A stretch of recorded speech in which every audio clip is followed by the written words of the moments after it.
9월 8일 수요일 큐티 가이드를 시작하도록 하겠습니다.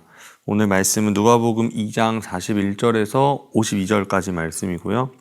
앞의 내용과 연결되고 있으니까요. 한 번 더 오늘 누가복음 2장의 말씀을 읽어보고 마무리하면 좋을 것 같습니다. 내용 관찰 1번입니다.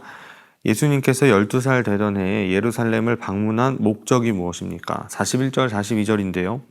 그의 부모가 해마다 6월절이 되면 예루살렘으로 가더니 예수께서 12살 되었을 때에 그들이 이 절기에 관례를 따라 올라갔다가 방문한 목적은 6월절이 되어서 관례에 따라서 올라간 겁니다. 이때는 이 유대인의 이 절기가 있죠. 6월절, 맥추절, 추수절 이런 좀 대명절이라고 할까요? 이런 절기에는 모두가 함께 예루살렘으로 올라가서 예배를 드립니다. 단순히 하루 예배 드리는 게 아니라 이 축제 기간이거든요. 그러니까 수많은 사람들이 지금 이 성전에 와서 예배를 드리는데 예수님과 예수의 부모들, 이 가족이 함께 지금 성전에 와서 예배를 드리러 온 겁니다. 2번입니다. 요셉과 마리아가 예수님을 잃어버린 사흘 뒤에 예수님을 어디에서 만났습니까? 46절인데요. 사흘 후에 성전에서 만난즉 그가 선생들 중에 앉으사 그들에게 듣기도 하시며 묻기도 하시니 성전이죠, 성전. 분명히 이제는 이 절기 예배를 드리고 떠났는데 떠나다 보니까 예수님이 없는 겁니다. 하룻길을 갔는데 없어요. 다시 예수님을 찾기 위해서 그 길로 돌아왔는데 예수님은 성전에 있는 랍비들, 선생들과 함께 이야기를 나누고 있었던 겁니다. 3번입니다. 요셉과 마리아가 근심하며 찾았다는 말에 예수님의 대답은 무엇이었습니까? 49절입니다. 예수께서 이르시되 어찌하여 나를 찾으셨나이까? 내가 내 아버지 집에 있어야 될 줄을 알지 못하셨나이까? 하시니 예수님의 대답은 내 아버지의 집입니다. 내 아버지의 집. 아버지의 집이죠. 4번입니다. 이 3번과 연결이 되는데요. 자신을 찾은 육신의 부모에게 예수님께서 내 아버지의 집이라고 말한 것에 대해 어떤 의미를 부여할 수 있는지 묵상해 봅시다. 아버지의 집, 이게 어떤 느낌일까요? 성도님들에게 아버지의 집, 우리 아빠 집, 우리 부모님 집은 어떤 의미를 가지고 있나요? 제가 이제 결혼해서 나와 보니까요, 부모님의 집에 갈 때는 때로는 불편할 수도 있어요. 왜냐하면 이제 내 집은 아니잖아요. 그런데 부모님을 만나고 내 오랜 세월 함께했던 흔적들이 남아 있잖아요. 그래서 그런 추억들을 돌아볼 수 있는, 때로는 따뜻하기도 하고 이제는 내 집이 좀 아닌 것 같은 느낌도 저는 있거든요. 어떠세요? 아버지의 집. 아마 저희 부모님이 느끼는 그 아버지 세대, 부모 세대의 그 집은 좀 느낌이 다를 것 같습니다. 시골이잖아요. 저희는 굉장히 시골인데요. 그 시골에 갈 때마다 저도 물론 재밌지만 저희 부모님은 더 많은 생각에 잠기시는 것 같아요. 그 어려웠던 시절에 자라왔고 아무것도 없었던 그 시골에서 자라오면서 가족들과 그 끈끈한 유대감 가졌던 깊은 그런 관계들이 생각이 나셨던 것 같습니다. 그런 걸 봤을 때 예수님이 내 아버지의 집이라고 이야기한 걸 우리가 한번 생각을 해보면요. 아버지와 함께 보통 우리가 이 성경을 읽으면서 나오는 이 아버지의 의미를 우리가 생각을 해보면요. 전능하시고 무한하시고 능력이 많으시고 전지하신 그 하나님을 이야기할 때 예수님께서 아버지라고 부르시기도 하죠. 아버지에게 도움을 요청하고 또 아버지의 그 품 안에 거한다는 그 의미를 가질 때 보통은 아버지를 부르시기도 합니다. 그러면 우리가 그 아버지의 집이라고 얘기했을 때는요. 분명히 예수님께서 내 아버지, 나와 태초부터 함께 하시고 삼위의 그 관계 안에서 그 무한한 사랑을 나누시고 함께 기쁨으로 가득 찼던 그 아버지와 함께 있다라는 말로 우리가 생각을 해볼 수 있을 것 같아요. 그렇다면 예수님께 있어서 지금 이 며칠 동안 성전에 있었다는 건 너무나도 즐겁고 너무나도 행복한 시간이었다라는 거죠.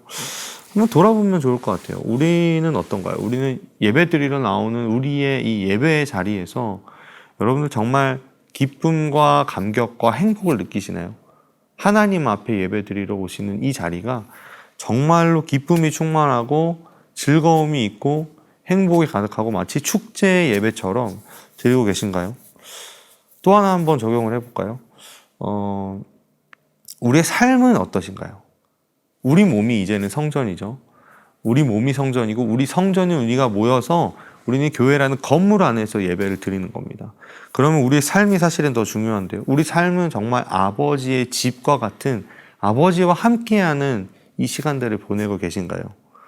아버지와 함께하면서 즐겁고 내 아버지와 함께 있기 때문에 어디 있든지 어딜 가든지 무엇을 하든지 나는 두렵지 않고 하나님의 은혜로 하나님의 사랑으로 하나님의 자비하심으로 내 삶을 살아가고 있다.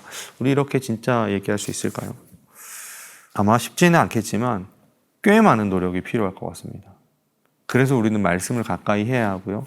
왜 예수의 복음을 들어야 하는지 이 말씀을 통해서 우리도 충분히 발견할 수 있습니다. 아버지와 함께 한다는 것, 아버지의 집에 거한다는 건요, 정말 우리에게 있어서는 필수적인 요소입니다.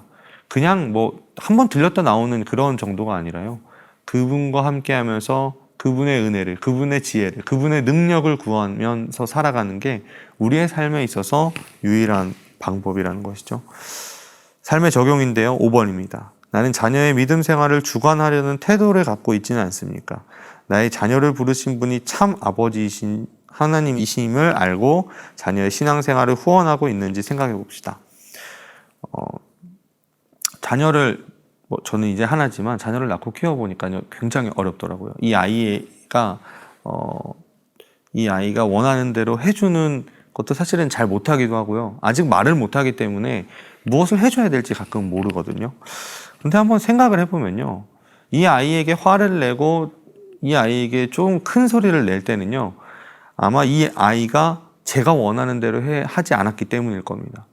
제가 이 아이의 필요를 잘 모르기 때문에 그 아이가 필요한 걸 제가 바로 채워줬어요. 말을 했다면 그렇게 채워줬지만 아직 말을 못하니까 이 아이가 나에게 맞춰야 돼라는 생각을 제가 하고 있으니까 이 아이가 제 마음대로 하지 않았을 때 소리를 높이고 살짝 그렇게 대하게 되더라고요. 근데 하나님께서 우리에게 말씀하신 걸 들어보면요. 한번 생각해 보세요. 골로새서 3장 21절입니다. 아비들아 너희 자녀를 노엽게 하지 말지니 낙심할까 함이라. 이 노엽게 하지 말라라는 여기서 노엽게라는 이 말은요. 쓰라리게라는 말입니다. 마음을 상하게 하지 말라는 거예요. 마음을 상해서 혹시나 이 앞으로 살아가면서 얻어야 할 용기들을 잃어버릴까.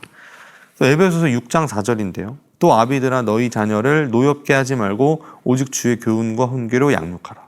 여기서 노엽게는 화나게 하지 말라는 겁니다. 화나게. 그러면서 이 아이를 훈육하고 가르칠 때 주의 교훈과 훈계로 양육하라. 맞습니다. 아이를 키우는 것도 복음이 필요합니다. 복음이 필요해요. 그냥 세상의 지식과 세상의 방법으로가 아니라 복음이 절대적으로 필요한 영역이 바로 아이를 키우는 곳입니다. 자녀의 믿음 생활을 우리가 때로는 주도하려고 하죠. 아이를 교회에 가야 된다. 11조를 가르치고 주일 성수를 하고 또 전도를 하고 이런 부분에 가르치는 건 너무나 좋습니다. 그런데 사실은 이것보다 더 중요한 게 이 아이가 하나님을 만나는 일이잖아요. 성경 어딜 봐도 자녀의 신앙 교육은 부모가 하라고 되어 있습니다. 부모가 이 아이를 적극적으로 나서서 진짜 이 아이가 예수를 만났는지 복음을 들었는지 복음을 알고 있는지 확인하라고 합니다. 그럼 우리 아이들을 어떻게 키우고 있는지도 한번 돌아보셨으면 좋겠어요. 내가 정말 이 아이를 내 신앙생활을 보여주기 위한 도구로 삼고 있는지 아니면 한 인격체로서 예수를 만나기 위해서 이 구원의 길 위해서 어떻게 해야 할지 바른 길로 주의 교훈과 훈계로 양육하고 있는지를 한번 돌아보면 좋을 것 같습니다.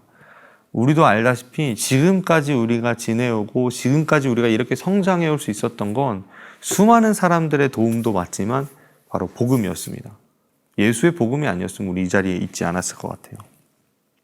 우리의 삶을 한번 돌아보시면서 오늘 하루 내 아버지의 집에서 내가 어떻게 살고 있는지 또 내가 살아가면서 아버지와 함께 어떻게 살아가고 있는지를 돌아보시면서 오늘 하루를 이 말씀의 은혜 안에서 예수가 지혜와 키가 자라며 하나님과 사람에게 더욱 사랑스러워 가시더라 라고 하신 말씀처럼 오늘 하루 모든 사람들에게 이 평안의 복음을 전하며 살아갈 수 있기를 간절히 소원합니다.